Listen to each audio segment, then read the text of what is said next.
In November 1923, a loaf of bread in Germany cost 200 billion marks. A month earlier, it had cost 2 billion. The month before that, 200 million. And 12 months before that, it cost 160 marks. That is hyperinflation. Not prices going up slowly.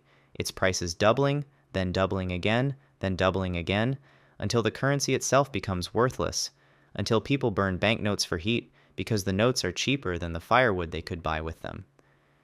This video explains how that happens, why it starts, why it accelerates, and, crucially, why it's almost impossible to stop once it's moving. Let's start with ordinary inflation, because hyperinflation is not just inflation turned up louder. It is a fundamentally different phenomenon. Inflation is the general rise in prices over time. Most economies aim for around 2% per year.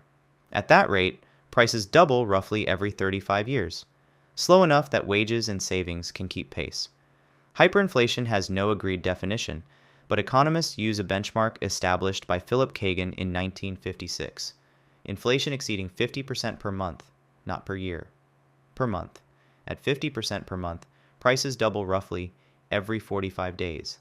At that pace, something that costs $1 in January costs $130 by December.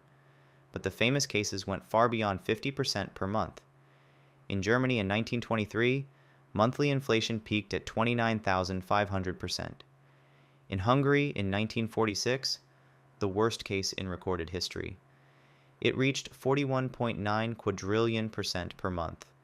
Prices in Hungary doubled every 15 hours. So how does this happen? The mechanism has three parts, and they feed each other. The first is money supply.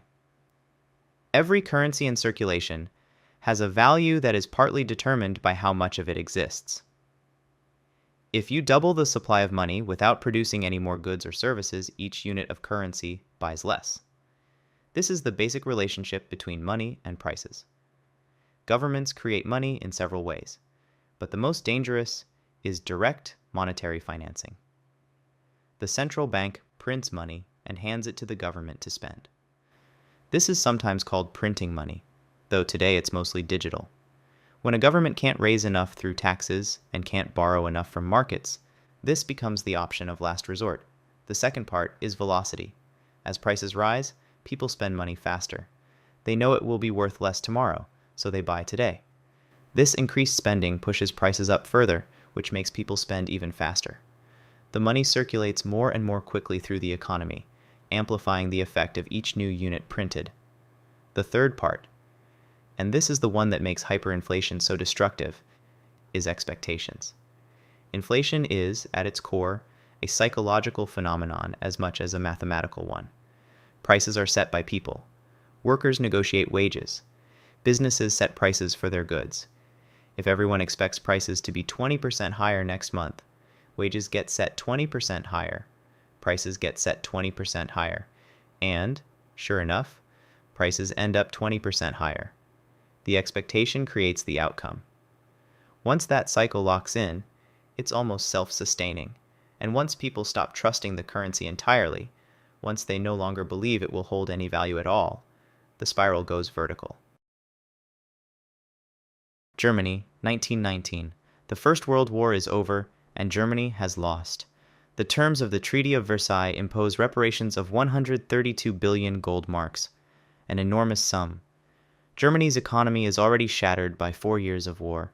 The new Weimar Republic is politically unstable, and the government has been financing the war by borrowing and printing money, not by raising taxes. The inflation begins almost immediately. By 1921, it is uncomfortable but manageable. Then in January 1923, France occupies the Ruhr, Germany's industrial heartland, to force payment of reparations Germany claims it cannot make. The German government responds by ordering workers in the Ruhr to go on strike. It will pay their wages anyway, with printed money. This is the point of no return. By July 1923, the inflation rate is running at 3,500% per month. By October, 29,500%. By November, a single US dollar, which had bought around 300 marks in 1921, buys 4.2 trillion marks. People carry wages home in wheelbarrows. Workers demand to be paid twice a day because wages lose value between morning and afternoon.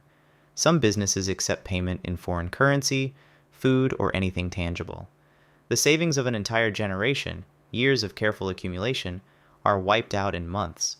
A pension that would have supported a comfortable retirement can no longer buy a meal. Germany stabilizes in late 1923 through a currency reform. A new currency, the Rentenmark, is introduced, and the old marks are simply abandoned. 1 Rentenmark for 1 trillion old marks. The damage lasts far longer than the crisis itself. If Weimar Germany is the most famous hyperinflation, Hungary in 1946 is the most extreme. By the end of World War II, Hungary's economy is devastated. Industrial output has collapsed.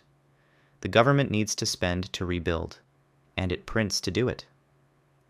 By July 1946, Hungary's monthly inflation rate reaches 41.9 quadrillion %. The central bank issues a denomination called the sextillion pengo, that is a 1 followed by 21 zeros. Prices are doubling every 15 hours. Workers negotiate wages in the morning that are effectively worthless by the evening. Hungary introduces a new currency, the forint, on August 1, 1946. The exchange rate, 400 octillion pengo, a 4 followed by 29 zeros, to 1 forint. The Hungarian hyperinflation is a statistical extreme, but it follows the same structure as every other case. War damage, reconstruction spending, monetary financing, loss of confidence, spiral. Zimbabwe's hyperinflation runs from roughly 2007 to 2009, and it is the most visually documented case in modern history. The root cause is land reform. Beginning in 2000, the Mugabe government seizes farms from white landowners and redistributes them. The farms were the backbone of Zimbabwe's agricultural economy. Output collapses. The government, facing falling tax revenue and rising spending needs, prints to cover the gap. By November 2008, Zimbabwe's monthly inflation rate is estimated at 79.6 billion %. The Reserve Bank issues a $100 trillion note, a denomination so large it becomes a collector's item. Shops stop displaying prices. They change too fast. Restaurants hand out menus with no prices and ask you to pay whatever seems right when you finish eating. Zimbabwe eventually abandons its own currency entirely in 2009. The US dollar, the South African rand, and the Botswana pula become the de facto currencies. The hyperinflation ends, not because it was managed, but because there was no longer a domestic currency left to hyperinflate. Across every case, the human cost follows the same pattern. Savings are destroyed first. A lifetime of accumulation disappears in months. This hits the elderly hardest, those on fixed incomes, those who cannot adjust their earnings to match rising prices. Then real wages fall. Even when wages rise, they rarely keep pace. Workers become poorer in real terms even as they earn more numbers. Then the social fabric phrase. Barter economies emerge. Trust in institutions collapses, because the most basic institution of a modern economy, the currency, has failed. In Germany, the hyperinflation of 1923 is widely credited with creating the political conditions that made the 1930s possible. A middle class that had its savings wiped out once was receptive to radical politics that promised it would never happen again. Hyperinflation ends in one of 3 ways. The first is currency reform. A new currency is introduced, the old one is abandoned, and strict limits are placed on how much new currency can be created. This only works if the underlying fiscal problem is solved. If the government is still spending far more than it collects, a new currency just becomes the next thing to destroy. The second is foreign currency adoption. The domestic currency is abandoned entirely and replaced by a stable foreign currency, usually the US dollar or the euro. This is what Zimbabwe did. Ecuador did the same in 2000. It works, but it permanently surrenders monetary sovereignty. The third, rare and difficult, is credibility restoration. The central bank commits publicly and credibly to ending monetary financing and is believed.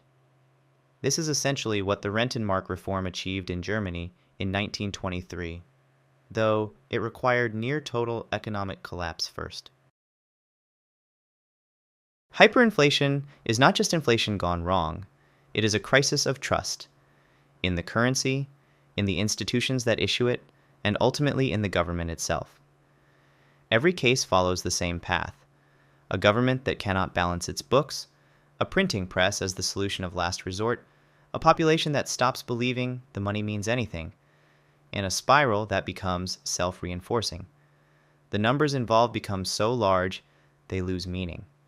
What matters in the end is simpler. People worked and saved in a currency that was taken from them, not by taxation, not by debt, but by the slow destruction of the unit of account itself. Thanks for watching. If you enjoyed this video, then be sure to like and subscribe.